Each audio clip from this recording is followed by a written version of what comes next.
let's shift to the last team that lost. Let's talk about Miami, right? I think when you look at Miami's team on paper, it looks really good, right? Great running backs, good running back community, great wide receiver room.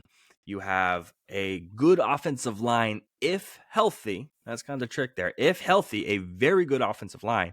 You have two premier pass rushers on the edge. If healthy, the defense is stout, right? You have two good corners. You have good safety. It looks like a Super Bowl caliber team. It does. But I think you need to have an uncomfortable, weird conversation about Tua. Is Tua the issue here? Because I don't think it's not coaching. They got a stud coach over there who coaches them up. And I mean, we're talking about one of the best coaches, I think, in the league, top 10 at least, over there in Miami. What's the issue? Tua had a 69.3 completion percentage, 4,624 yards, 29 touchdowns, and 14 picks. I believe it's the highest yards he's had in a season, but it's also first time he's played a full slate of games, and then 14 picks, which is the highest that he's had. Once again, a full slate of games for the first time in his career, which is a red flag, obviously, because the other ones, it's not like, oh, he played 15 or he played 16 and sat out the last one. It's like, no, he like played 11 or 8. This is like the first time he's even like cracked 15. So it's definitely troubling.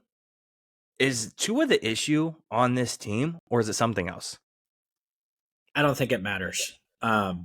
He's coming back next year no matter what. He's playing on the 5th-year option no matter what. The guy almost died on the football field, it felt like 3 different times last year with those concussions.